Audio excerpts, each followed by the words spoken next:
Frederick Leonard, come to the front. Come. I do not want to see a part two of this movie. Remember me? I do not want to see a part two. However, you did a great job in this movie. I'm going to give you flowers. Beautiful movie, guys. I loved the movie. Now, here we go. Certain people are indispensable. They are. You cannot do without them. That's one thing this movie depicts I love. The movie is about a girl, who was very belligerent, very aggressive for some reason. Acts like someone who is crazy. Now she had a car which she gave to Chioma to drive, and they had an agreement as to certain amount he will be remitting to her weekly. But the car was a problem. It was giving him a lot of problems. Regardless, he was keeping his part of the bargain, right? But times where he couldn't keep it, he comes to her and tells her, this guy is giving me issues and whatever. She will throw tantrums, say all the nonsense in her mouth, curse him out, try to hit him. You know, she was very abusive and aggressive, very, very aggressive. Sometimes he would use his money to fix the car. Here we go. A young, handsome, yet calm guy was Chioma. And eventually, things turned left. Well, they had an altercation. She asked for her key. Chioma gave her back her key and stopped working with her. Now, Chioma had a younger sister who was very, very easy to deceive.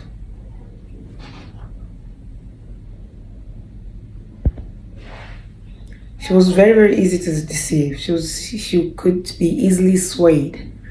She had a guy she loved. She would take Chioma's money and buy stuff for him. She took Chioma's money, bought him a phone. Now Chioma, because Chioma was calm, even though he was firm with her, he was calm with her also. So she was taking advantage of it. Well, a guy shows up. At Ego's doorstep. She gets in the house, she sees the guy. She was like, oh, you're supposed to be in prison. Now the guy that showed up is her ex-husband, or was her ex-husband. So she tried to get away from him. He tried to strangle her. Then he tried to also unalive her with a knife. She was able to get away from him, and as she was running, she fell. So Chioma and his sister took her in. Thanks to the sister who was a medical student, she tried to, stitch her wound and fix her up. That was when she decided to open up to Chioma and the sister of how she was in an abusive relationship where people didn't want her to marry this guy in question. But against all odds, she married him, not knowing she entered into a narcissistic trap. He would beat her, he took everything away from her. He also made her to open a joint account with him, and he told her she's his forever and she's not allowed to leave.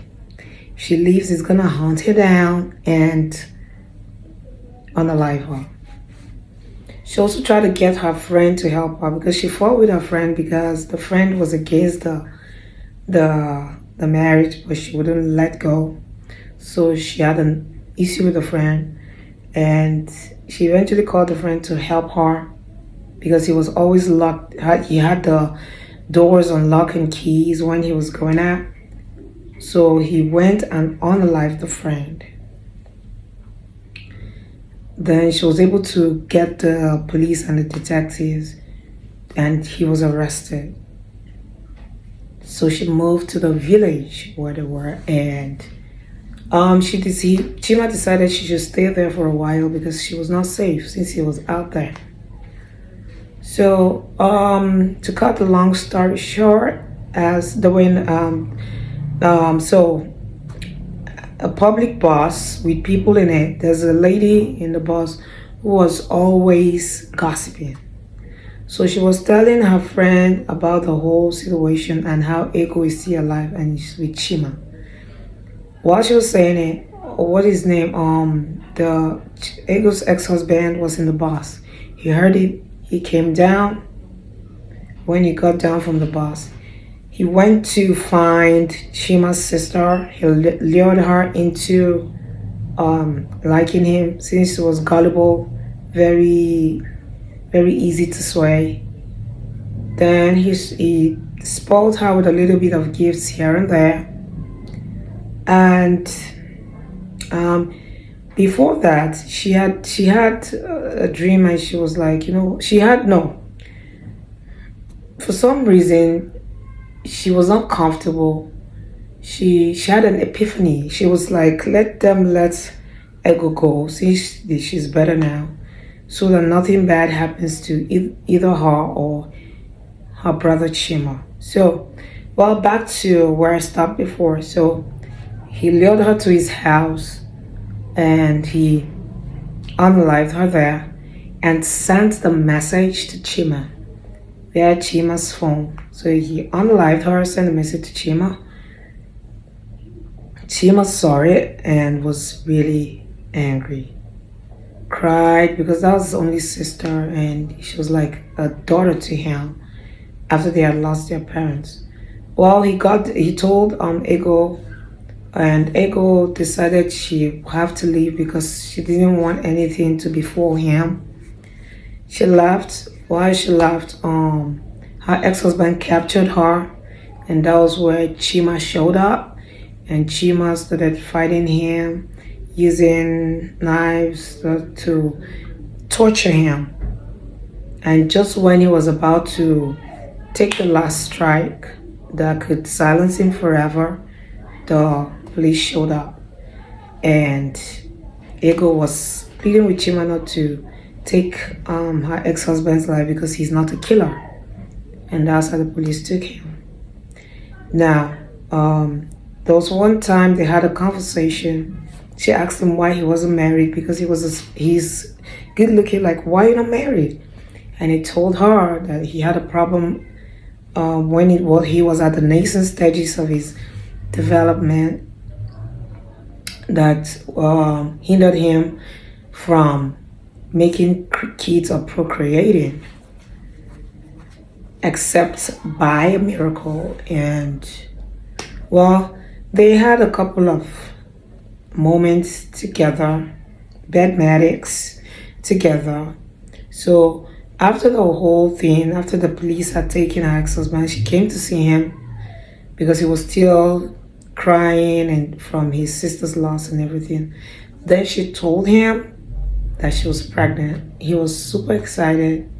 And fast forward to when the child grew up to and was celebrating her 20th birthday. They gave her all of these accolades, and while the movie was about to end, her ex-husband showed up again. This was after 20 years old.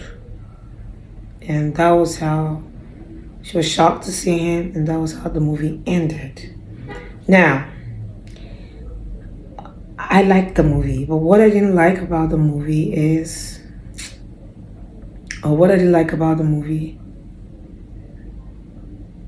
was the fact that he didn't unalive the ex-husband. In reality, if I'm in a situation like that, I'll unalive him. I will unalive him. If you unalive him, you're defending yourself. It is self-defense. You're saving her. Unalive him, the police will come and pick his pieces, and that's it. Case closed. After all, he broke out of prison, went after her. You were defending her and you had to unalive him. That's the case. Self-defense. But he didn't unalive him. Didn't make sense to me. He came back after 20 years. He keeps breaking out. Didn't make sense to me. So it means there's going to be a part 2, and I do not want to see a part 2. Let the movie end in part 1. Unalive the guy, let it end. Because anybody in your shoes will or would unalive him. So unalive the guy. Let it end there. But great movie. The characters did their thing. Frederick Leonard is always a brilliant actor. Ego, brilliant actress. Lota, that's her name. Brilliant actress. Whoever acted as his sister, she did a great job.